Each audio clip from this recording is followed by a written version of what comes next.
There comes a moment in every soul's journey when the greatest enemy is not the world, not others, but ourselves. Our fears, our shadows, our limitations. These are the battlegrounds. And the war we must wage is not with sword or shield, but with self-awareness, discipline, and truth. This is not a war to destroy who you are. It is a war to reveal who you are beneath all you are not. Carl Jung once said, "Who looks outside dreams, who looks inside awakes." This is the invitation to awaken, and awakening, my friends, requires fire. Here are the 5 keynotes of this inner war. You cannot conquer what you refuse to confront. Within every human being lies a hidden self, part buried beneath layers of denial, shame, and forgetfulness. It is the part of you that you disown, the voice you silence, the feelings you suppress. Carl Jung called it the shadow, and until you turn and face it, it will remain the strongest enemy you've ever known, because it fights from the inside. The shadow is not some distant, abstract idea. It shows up in the way you sabotage your success, in the rage that flares without reason, in the envy you pretend you don't feel, in the habits you can't break no matter how hard you try.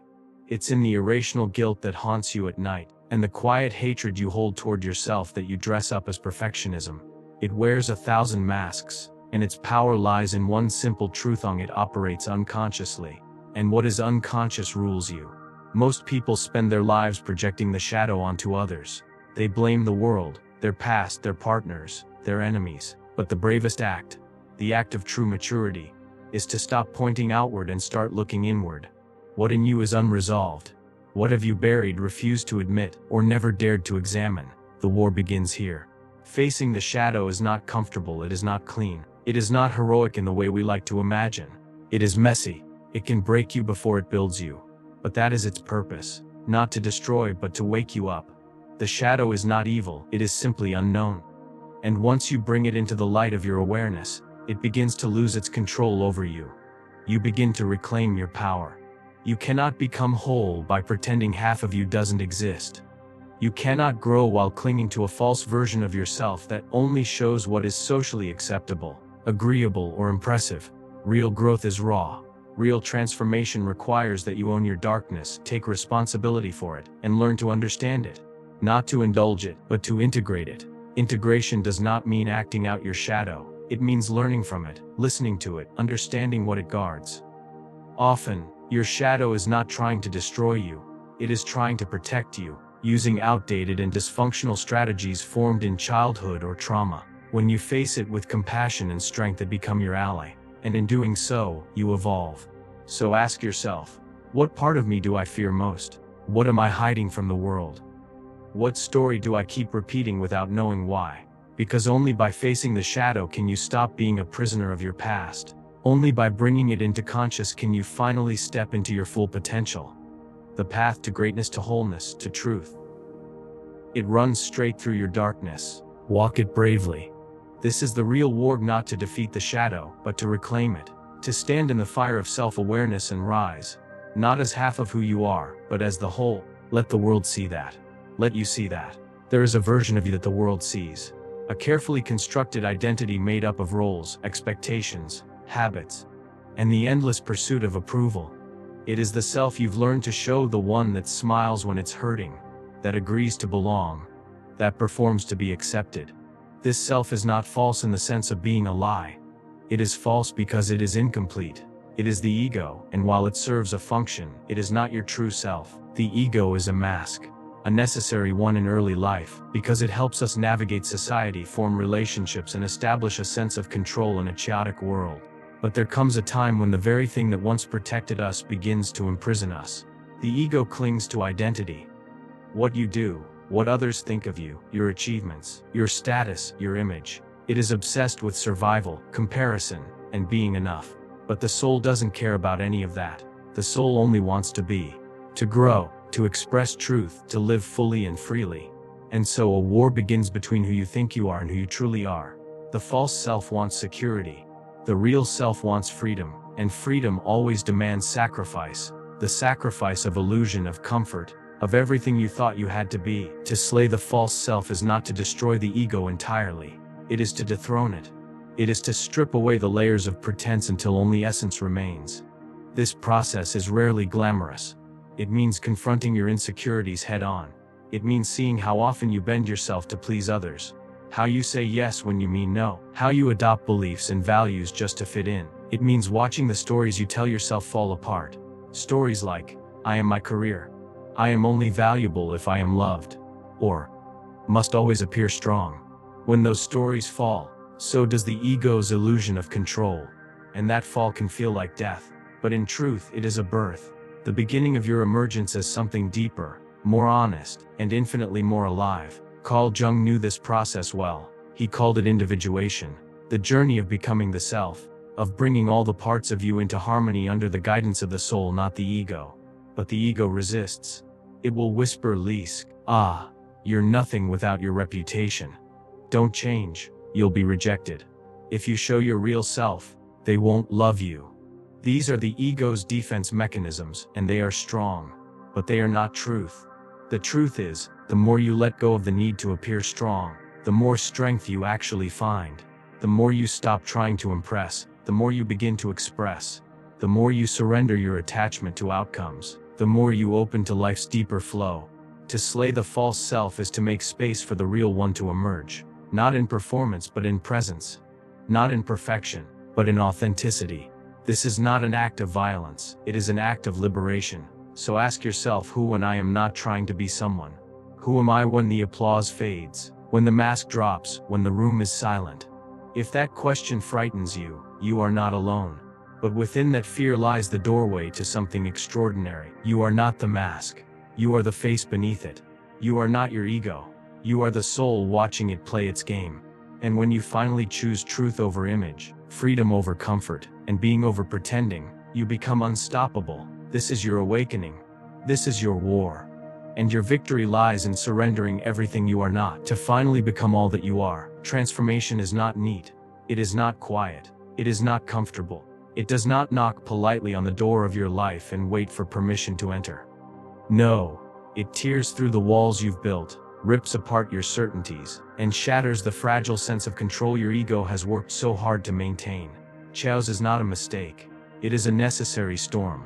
We are taught to fear disorder, to avoid disruption, to cling to the familiar. Even when the familiar is killing us slowly, we wrap ourselves in routines and predictable narratives because they make us feel safe.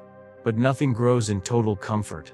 Nothing awakens in perfect order. Carl Jung understood that the Psyche, like nature, requires seasons: birth, death, decay, and rebirth. And the most fertile ground for growth is often found in the ashes of what no longer serves us.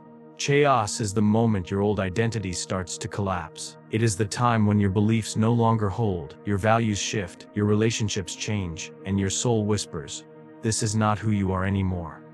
And yet, that whisper is terrifying, because it demands you leave behind the life you know for a future you cannot yet see. But hear this clearly: chaos is not the enemy. It is the sacred unraveling. It is the cocoon melting into go before the butterfly is born. Without it, you remain a caterpillar, safe grounded, but never flying. Chaos invites you to question everything, to let go of certainty, to walk into the unknown with nothing but trust in your own becoming. It is through turmoil that clarity begins to emerge. It is in the moments of greatest confusion that the truth is able to pierce through the noise. When you lose your job, your partner, your sense of direction, when life throws you into a dark night of the soul, that is not life punishing you. That is life refining you. That is your soul burning away what is false so something real can take its place. Jung often emphasized that the path to wholeness is not linear. It spirals, it descends before it ascends, it wounds before it heals, and in those wounded places, those cracked, chaotic spaces, light enters. The ego calls it destruction. The soul calls it initiation. So do not resist the storm. Let it come. Let it strip away what you no longer need. Let it confront you with truths you've avoided. Let it show you how little control you have, and how much inner strength you've forgotten. There is a deeper order hidden in the disorder. Chaos is not meaningless. It is intelligent. It speaks the language of your evolution, but you must have the courage to stay in it long enough to hear what it has to say. Ask yourself, what am I clinging to that is already falling apart? What am I afraid to lose, even though I know it's holding me back? What part of me needs to die, so that something greater can be born? The answer will not come from logic or planning. It will rise from the center of the storm, raw, real, undeniable. And when it does, you will know you are not breaking down. You are breaking through. Embrace the chaos. Let it do its sacred work. For only in the fire can gold be purified. Only through the tempest can you find the truth of who you really are. In the midst of noise, distraction, and the relentless pressure of the external world, there exists a quiet, constant whisper within you. It is not loud, it is not forceful, but it is true.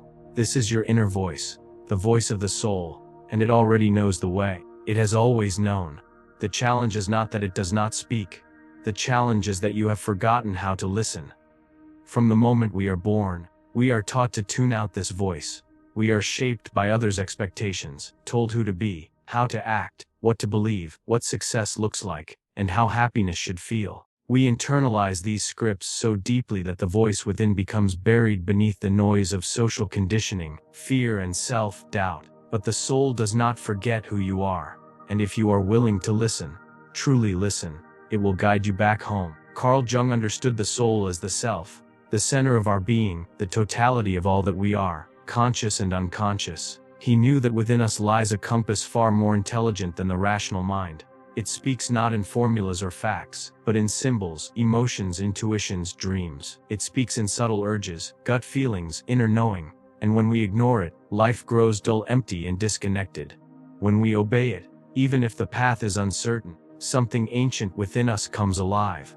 Your inner voice is not always comfortable. It does not always say what you want to hear. Sometimes it calls you to leave what is familiar, to walk away from comfort, to face your wounds and confront your truth. But it never lies. It never leads you away from your wholeness. The ego will give you shortcuts. The world will offer you applause. But only the soul will lead you toward what is meaningful. To listen to this voice, you must slow down. You must learn to be still. You must create space in your life where silence is not something to be feared but embraced, because only in silence can the whispers of the soul be heard. Listening also requires courage, because when the soul speaks, it often contradicts what everyone else around you is saying. It may tell you to take a leap that makes no sense to others. It may call you to create, to forgive, to start over, to let go, and that can feel like madness, until you realize it is actually the most sane thing you've ever done. This voice does not need external validation. It does not argue or justify itself. It simply is. And the more you honor it, the more aligned your outer life becomes with your inner truth. Synchronicities begin to unfold, energy returns, clarity emerges, not because life has become easy, but because you are no longer divided inside. You become whole. Jung believed that the journey of individuation, the journey to becoming your true self, was impossible without the guidance of the inner voice. Without it, we live as fragments, chasing goals that aren't ours, living lives that feel hollow. But with it, we step into a life of meaning, purpose, and deep inner peace. So ask yourself, gently and honestly, what is my soul trying to tell me? What have I been ignoring, denying, or doubting? What would I do if I truly trusted myself? And think, be still. Listen, trust. You do not need all the answers today. You only need the next step, and that step will always be revealed. If you are willing to quiet the world long enough to hear your own truth, the soul already knows. The path is within you. Follow it. There is a death that does not end your life, but rather gives you a new one. It is not the death of the body, but the death of the false self, the worn-out identity, the version of you that was built on fear, trauma, and societal expectations. This is the death that sets you free. This is the death that Carl Jung hinted at when he wrote, "Only the paradox comes anywhere near to comprehending the fullness of life. To truly live, you must first die before you die." This inner death is not a single moment. It is a process. It is the slow and painful unraveling of all that is not truly you. It is the moment when your illusions begin to crack, when your ego begins to tremble, and when the roles you've played no longer fit your soul. You realize that the identity you've clung to, the one that sought approval, avoided discomfort, and feared rejection, was never truly alive. It was a defense mechanism, a survival strategy, a beautiful mask. But the soul cannot breathe behind masks, and so the time comes when the only path forward is to let it all burn. This death may show up as crisis, loss, betrayal, depression, or the overwhelming sense that nothing makes sense anymore. It may come silently, like a creeping emptiness that no achievement or relationship can fill. However it appears, It signals the beginning of your spiritual alchemy, the end of who you thought you were, and the beginning of who you were always meant to become. Carl Jung called this the process of individuation, the lifelong unfolding of the true self, hidden beneath layers of conditioning. But individuation requires sacrifice, and the greatest sacrifice is your attachment to the old you, the self that lived only to be liked, to be safe, to fit in. That self must die. Not out of cruelty, but out of necessity. It cannot carry you into the next phase of your life. It is too small for your soul's unfolding. And yet, this death is terrifying. It asks you to walk into the unknown, stripped of your familiar labels, without a script. It asks you to say goodbye to who you've been, without knowing exactly who you will become. But know this: what is real cannot be lost. Only illusions die. The truth of you, your essence, your soul, is eternal. When the false self dissolves, the real you is revealed. This is the paradox: by dying to who you are not, you come alive to who you truly are. Rebirth does not come through striving. It comes through surrender. Surrendering your need to control, to predict, to be certain. Surrendering your attachment to outcomes. Surrendering your resistance to change. Only then can you be reborn. Not as a perfected version of yourself, but as a more authentic one, a freer one, a soul-aligned one. Ask yourself, what part of me is ready to die? What belief, identity, or attachment no longer serves me? What have I outgrown but continue to wear out of fear? And, more importantly, what is trying to be born in its place? You may not have all the answers, but death is not about answers. It is about release, and rebirth is not about clarity. It is about trust. Trust that life is not destroying you but remaking you. The true war against yourself ends here. Not in domination, but in death and resurrection. Not in clinging to the old, but in becoming the new. This is the cost of freedom. This is the price of transformation. So die before you die. Let the old fall away. Step into the fire of your own becoming, and rise, not as who you were but as who you are. The war against yourself is a most sacred battle. In fighting it, you do not lose yourself, you find yourself. It is not a war of hate, but of love. Love strong enough to demand your transformation. So go, warrior of the soul, look within. Take up your inner sword, and remember, the wound is where the light enters you. Thank you.